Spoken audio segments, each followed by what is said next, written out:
అందరికీ నమస్కారం.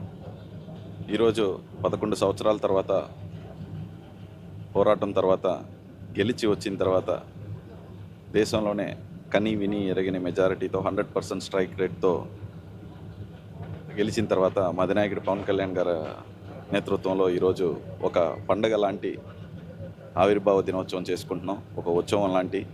సో దానికి కావాల్సిన ఏర్పాట్లన్నీ గత 10 రోజులుగా మొత్తం అందరి నాయకులు కలిసి మా అధినేత పవన్ కళ్యాణ్ గారు ఆదేశాల మేరకు అందరం పనిచేస్తున్నాం. సో వివిధ కమిటాలు వేసుకుని ఎవరికి ఏ ఇబ్బంది రాకుండా ప్రతి కమిటీ వాళ్ళు కూడా వాళ్ళకి శక్తికి మించి పనిచేసి ఈ ఉత్సవాన్ని అంటే గెలిపించిన జన సైనికుల్ని, వీర మహిళల్ని అందరినీ కూడా ఒక ఉత్సవంలాగా ఉండాలి అని చెప్పి, అలాగే ఇది పర్టికులర్గా కాకినాడ పార్లమెంట్ పిఠాపురంలో జరపడానికి కారణం ఏంటంటే సార్ని గెలిపించిన ఉప ముఖ్యమంత్రిని చేసిన పిఠాపురం నియోజకవర్గ ప్రజలందరికీ కూడా ధన్యవాదాలు తెలుపుకోవడం ఇక్కడ పిఠాపురంలో జరగడం జరిగింది.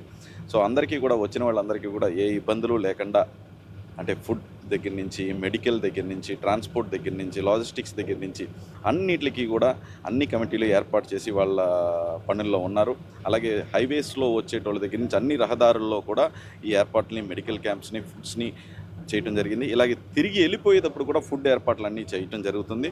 సో అందరూ కూడా సక్రమంగా వచ్చి చాలా జాగ్రత్తగా భద్రంగా ఇంటికి వెళ్ళాలనేది పవన్ కళ్యాణ్ గారి కోరిక. సో దాన్ని అందరూ కంపల్సరీగా ఈ ఉత్సవంలో పాల్గొన్న వాళ్ళందరూ కూడా క్షేమంగా ఇంటికి వెళ్ళాలని కోరుకుంటున్నాను. అలాగే మీడియా ప్రేక్షకులందరికీ కూడా నా congratulations and best wishes. So ఈ ఛానల్ని, ఇది మన ఛానల్ కాబట్టి మొత్తం చూసిన వాళ్ళు అందరూ కూడా మీడియా ఛానల్ని కంపల్సరీగా సబ్స్క్రైబ్ చేయండి. ధన్యవాదాలు.